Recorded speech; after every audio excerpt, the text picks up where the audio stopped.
நாம் தமிழர் கட்சி பிரமுகர் சேவியர் குமார் விவாகரத்தை கண்டித்து சீமான் தலைமையில் கண்டன ஆர்ப்பாட்டம் நடைபெற்றது. இதில் கலந்து கொண்டு பேசிய சீமான் வழக்கில் தொடர்புடைய பாதிரியாரை கிழித்தெடுத்துள்ளார்.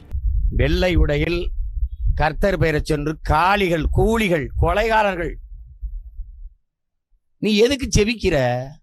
தன்னை போல் பிறரையும் நேசிப்பாக ஆமன் என்று சொல்லுகிற நாக்கு, அதை அறுத்து முதல்ல கீழே போடும். எதுக்கு வச்சிருக்க? நீ எதுக்கு வச்சிருக்க?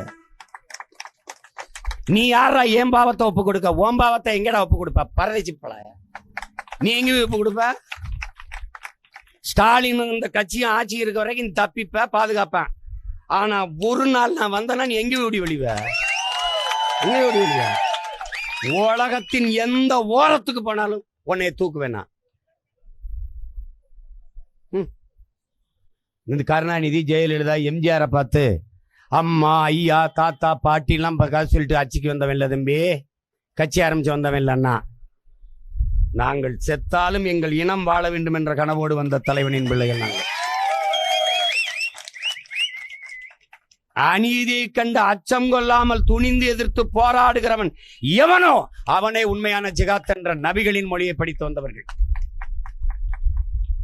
அநீதி அச்சமின்றி துணிந்து எதிர்ப்பவன் எவனோ அவனை உண்மையான நீதிமான் என்று போதித்த புரட்சியாளர் இயேசுபிரானின் வழியில் வந்தவர்கள்.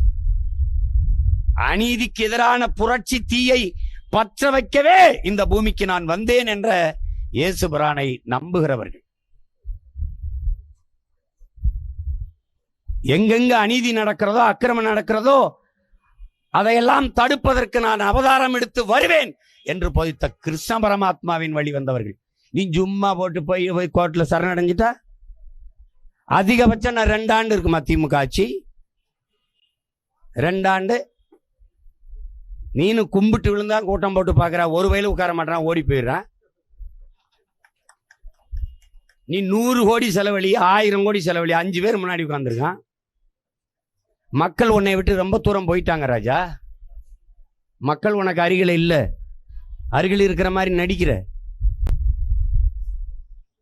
தம்பி சேவியர் குமார் தவறு பண்ணிட்டார், அவரை எதிர்த்து கேள்வி கேட்டார், உனக்கு பிடிக்கல, உனக்கு தொந்தரவு செய்யறார், வழக்கு கொடு,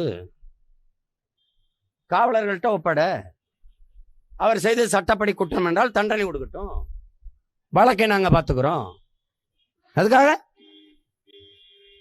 வேற வச்சு கொலை பண்றது. செய்திகளை உள்ளது உள்ளபடி தெரிந்து கொள்ள ரெஃப்ளெக்ட் நியூஸை சப்ஸ்கிரைப் பண்ணுங்க.